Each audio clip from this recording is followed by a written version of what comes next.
Hi, I'm pro saxophonist Jamie Anderson. You're watching Get Your Sax Together, and on this week's lesson, you're going to learn how to work out the notes of any chord.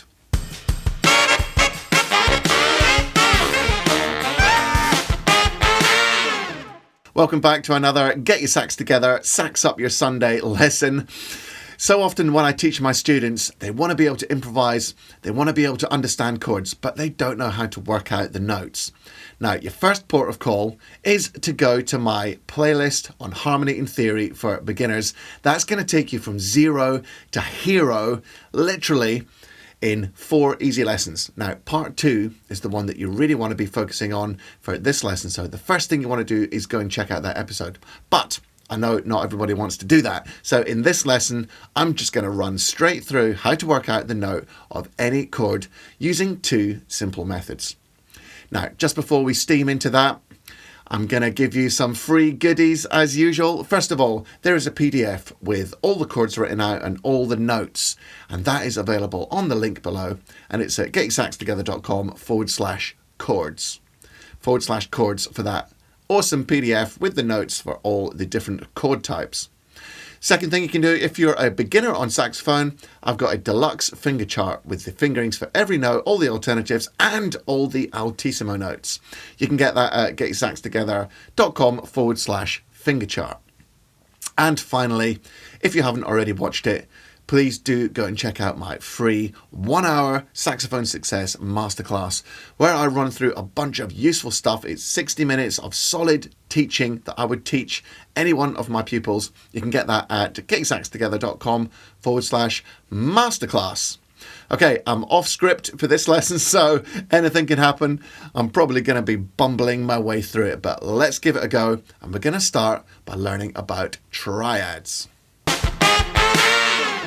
The first genre of chords we're going to deal with are called triads. Triad means 3, and a triad is a 3-note chord. 1, 2, 3. Simple as that. The chord symbol for a major triad, or just a major chord, is the root letter on its own. Just the note name on its own. Nothing else. That means play a major chord. So if you were reading a chord chart and you saw A flat, you would just play a straight A flat major chord. I'm going to teach you 2 methods of working out the notes of all these chords. The first method is based referring to the notes of the major scale that you would use for the root note of that chord. So what's a root note? The root note is the note that the bass plays. It's the lowest note of the chord at the bottom of the band, and it is the home note of the chord. It's the main note of the chord. It's called the root.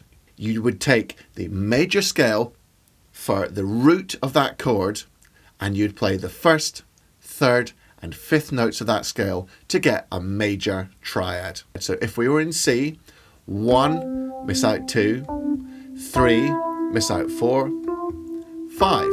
1, 3, and 5 of the major scale from the root of that chord is a major triad. The second method is just the number of semitones that you're going to go up chromatically to get to the next note of the chord. So let me explain that. We're going to start with C, and then you're going to go up 4 semitones to get to the next note of the chord. 1, 2, 3, 4, which is an E. And then you're going to go up 3 semitones. So I start with the next semitone up, which is F. 1, 2, 3. Gives us a G. C, E, G. So the formula, if you like, of a major triad in the number of chromatic semitones that you go up is 4 and 3. The next triad we're going to cover is a minor triad. The chord symbol is a lowercase m, or occasionally a dash. That is the chord symbol for a minor chord, a lowercase m or a dash. Now, if you were using the major scale method as a reference, it would be 1, flat 3, and 5, which means that you take the 1st note of the major scale from that root, but when you get to the 3rd note, you flatten it by 1 semitone. Now, if we're in C, that would give us an E flat, and the 5th. So that gives us our minor triad, 1, flat 3, 5. Whereas a major triad was 1, 3, 5. So we flatten the 3rd to get that minor triad. In terms of the number of semitones, this time it's 1, 2, 3, 1, 2, 3, 4. So it's 3, 4 to get a minor triad. The third type of triad I'm going to teach you is less common, but I'm going to teach you anyway, and it's called a diminished triad. The chord symbol for a diminished triad is a small circle after the note name. Using the major scale method, you'd use the first, flattened third, and flattened fifth of the major scale from the root. So if we were in C again, we'd go C, D, E, we'll flatten that. The fourth note of C major is F, the fifth note of C major is G, and we'll flatten that as well. So that gives us C, E flat, and G flat. Quite a spooky sound, the diminished triad. In terms of our semitone method, you go up 3, 1, 2, 3, and 3 again, 1, 2, 3. So let's revise the three main triads. Major triad, 1, 3, 5. Intervals, 4 and 3. Minor triad, 1, flat 3, 5. Intervals, 3 and 4. And a diminished triad, 1, flat 3, flat 5. Intervals, 3 and 3. Now, triads are mostly used in pop music and simple music, country music, things like that. Obviously, there's no set rule. You have seventh chords in pop and you have triads in jazz. But as a general rule, triads are used in pop, and the next type of chords, seventh chords, are used more in jazz. So let's talk about seventh chords. What's a seventh chord? It's quite simple. You take your triad and you add the seventh note of the major scale from that root at the top. Let's go through the different types of seventh chord, starting with major 7. Now, when we're talking about 7 chords, it's very important to get the terminology right. Don't just say 7 when you mean major 7. They're completely different chords, okay? So, major 7. The chord symbol for a major 7 chord is either a triangle, or you can write the words M-A-J, short for major, and then an uppercase 7. Let's use the scale method. You would use 1, 3, 5. It's the same as a major triad, and then you add the 7th note of the major scale from that root, which in the key of C is a B. That's the 7th note of C major. 1, 2, 3, 4, 5, 6, 7 is a B. 1, 3, 5, 7 gives you a major 7 chord. Now, this method can be applied across any key, of course. Let's say we're in A flat. You take the first, third, fifth, and 7th notes of A flat major, and that is your A flat major 7 chord. A flat, C, E flat, G. And it's the same across all the other 12 keys. Take the first, third, 5th, and 7th notes of the major scale. That's a major 7. Now, using the intervals method, this time we've got 4, 3, same as a triad, and then another 4. 4, 3, 4 gives us our major 7 chromatic semitone number of intervals between each note, okay? Now, this means that you don't need to know all your major scales to work out the notes. So, for example, let's take F sharp, okay? You don't know what F sharp major is, so you just go up 4, 3, 4. So, the first semitone up is the next one above the root, so you got F sharp, and then you go G, 2, 3, 4, gives you A sharp, another 3, 1, 2, 3, gives you C sharp, 1, 2, 3, 4, E sharp officially, or F, that gives you your F sharp major 7. Okay, so that's how you work out the notes of any chord using the intervals method. Let's move on now to a dominant 7 or 7 chord. As I said before, very important to differentiate between a major 7 chord and a 7 chord. They're different chords. A 7 chord is short for dominant 7. Okay. What we've got this time is the chord symbol is just the 7 on its own. Just 7. So A flat 7, E flat 7, C 7. The scale method, if you started your major scale from the root of the chord, it would be 1, 3, 5, major triad, and then this time, instead of the 7th, you flatten the 7th by 1 semitone. 1, 3, 5, flat 7. Using the intervals method for a 7 chord, it would be the same as a major triad to begin with, so 4 and 3, but this time it's going to be another 3 to get to the flat 7. 1, 2, 3. Okay? 4, 3, 3 is the formula to get a dominant 7 or 7 chord. The third type of 7th chord is called a minor 7. So we've got major 7, 7, and now minor 7. The chord symbol for a minor 7 is a lowercase m and then a 7. Or it can be a dash and then a 7. They're the two different ways of writing a minor 7. Occasionally you even see a small min for short for minor 7. That is the chord symbol for a minor 7.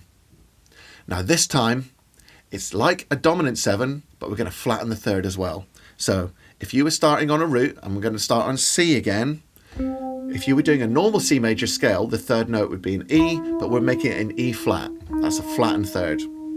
We've got the 5th, and we've got the flattened 7th as well.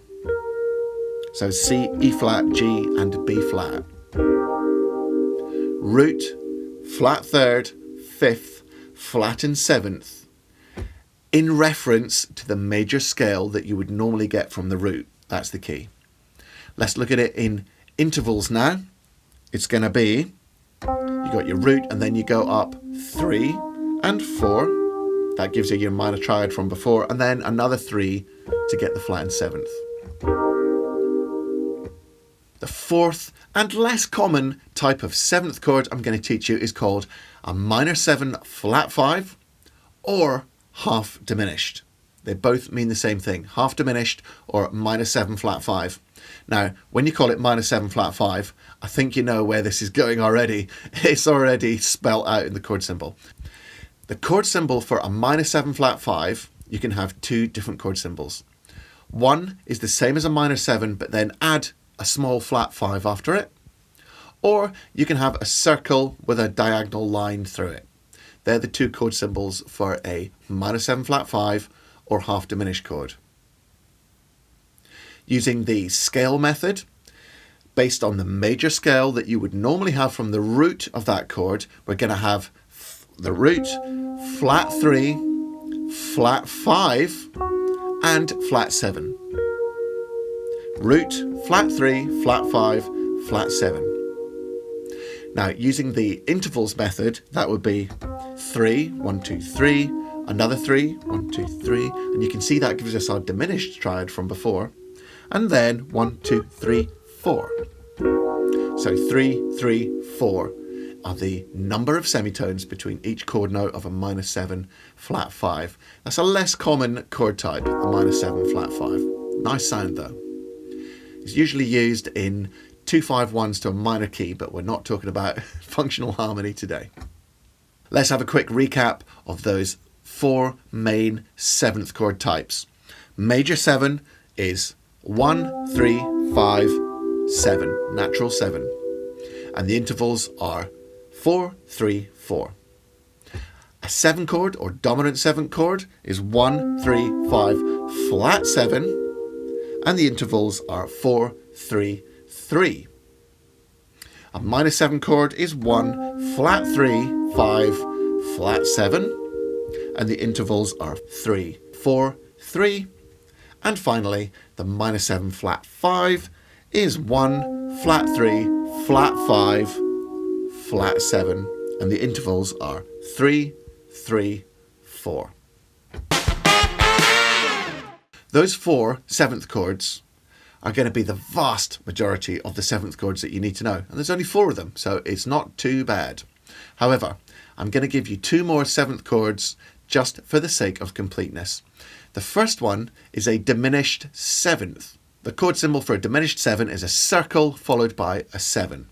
So for this one, we take our diminished triad, which is 3, 3, or flat 3, flat 5, and then you're going to add the 6th note that would be from that major scale, which in this case, from C, is A. It's got that spooky sound.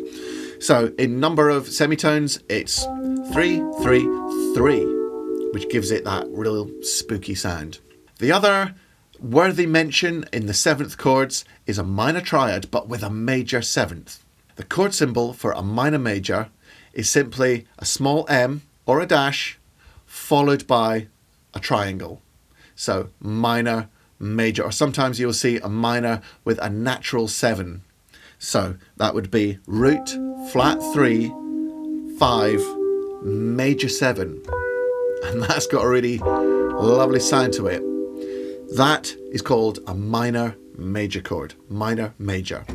You don't hear this chord very often, but it's a very distinctive sound. And for example, you can hear it at the end of the James Bond theme. It's got that spooky spy feel to it, hasn't it? Now let's get into extensions. Sometimes I'm sure you've seen chord symbols that say either a 9, 11 or a 13 on it. But there's only 7 notes in the major scale. So how does that work? Let's break it down. It's really quite simple. Let's start on our C scale. 1, 2, 3, 4, 5, 6, 7, 8. Then 9 is the same as the second. 10, 11 is the same as the fourth. 12, and I think this is going off my keyboard on screen. 13, A, is the same as the sixth. So 9 is the same as 2. 11 is the same as 4. And 13 is the same of 6, based on the major scale from the root of that chord. So why do we call it 9, 11, 13 and not 2, 4 and 6? Very good question. And the reason is these extensions, when they're named 9, 11 and 13, the implication is that they're floating at the top of the chord. They're extended up. That's why they're called extensions.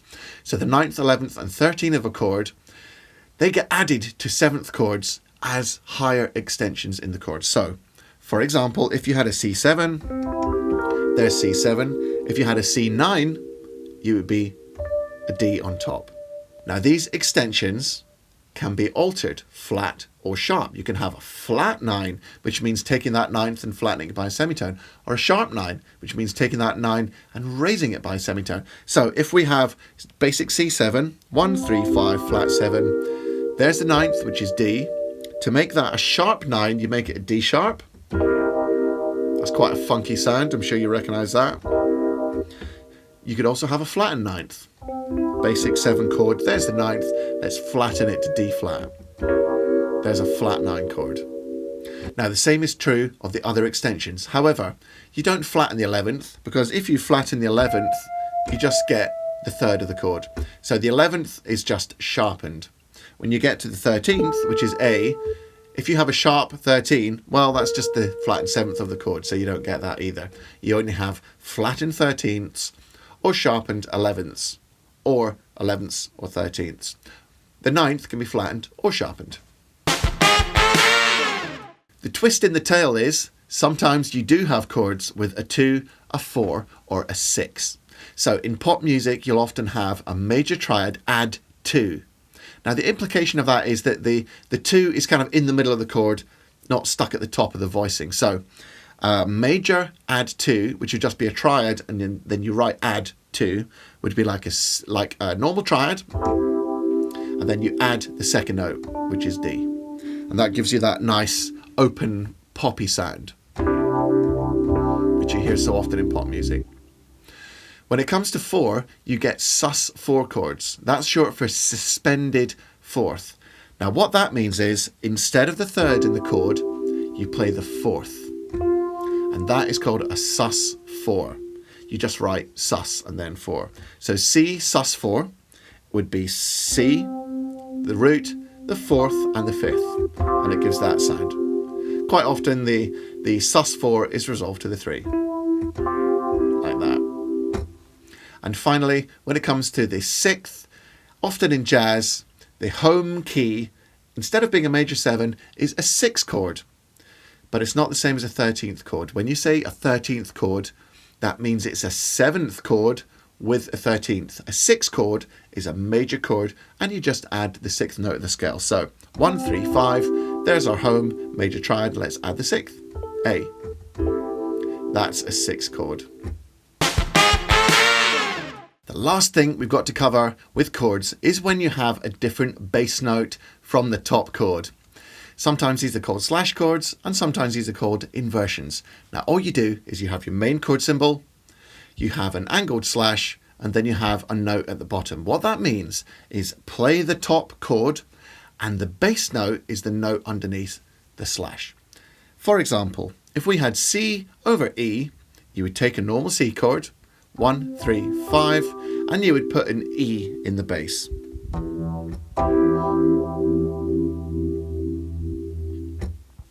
Now in this case, that's just an inversion of a normal chord. So quite often you'll just have, let's say, an F chord over C. Now the bass note is also one of the chord notes and it's just an inversion of the chord. However, when you get more complicated harmony, you have triads over bass notes which are not in the chord at the top. So for example, let's say we had D over E flat. Okay, we get our D triad, 1, 3, 5, and we add an E flat bass. Or you could have D over C sharp, or D over C, or D over B, or D over B flat. Or you could have any bass note over that chord. That opens up a whole world of harmony. So when you see a slash, you just play the chord at the top and the bass note as a single note at the bottom. So if you have D over C, there's your D triad, you don't put a C triad at the bottom. You don't have two triads. You just have the chord at the top and then a single bass note underneath. That's very important to remember. So that rounds off this week's lesson, teaching you how to play the notes of any chord. Remember, there's two different methods. If you already know the notes of all your major scales, which I highly recommend you do, and if you want to practice your major scales, you'll find two videos linked in the description. Part 1 and Part 2 are fantastic ways of practicing your major scales, and all the major scales are written out there as well, so it's a great resource. So first of all, I would highly recommend that you learn your major scales. If you know your major scales, you can use method 1, which is learn what the notes of the chord are in relation to the major scale that you would normally have starting on that note. So just as a quick reminder, if you had a major 7 chord, you would have 1, 3, 5, 7. If it was a dominant 7, it would be 1, 3, 5, flat 7. If it's a minor 7, it would be 1, flat 3, 5, flat 7. And if it was a minor 7, flat 5, or half diminished, it would be 1, flat 3, flat 5, flat 7, compared to the normal major scale from that root. That's the important bit. So I hope you enjoyed this week's lesson. Bit of a different one this week. Off script, just vibing it, and not a note played on my saxophone. Get your sax together with no sax. That is an interesting concept. But hey, I'm up to my neck filming and editing my Total Tone Mastery course right now. That's going to be out in December. I hope. It's awesome. It looks so amazing. That's why the set behind me looks a bit different this week, because I'm shooting my course. Anyway, super important. Now you know exactly how to work out the notes of any chord using two different methods. Thank you so much for watching. As always, I really, really appreciate you watching. I appreciate your support. If you've bought me a coffee, thank you so much. I really, really appreciate it. If you want to buy me a coffee, you can do so using the link in the description. Give the video all the usual good stuff. Thumbs up, like, subscribe to the channel if you're a first time watcher, and click the bell icon to be notified when I go live or when I release new videos. And I release videos at 7 AM UK time every Sunday, saxing up your Sunday. I don't know what I'm doing next week. I'm just vibing it week by week at the moment, but I'm sure it's going to be pretty cool. Thank you once again, and remember, practice smart and enjoy your music. See you later.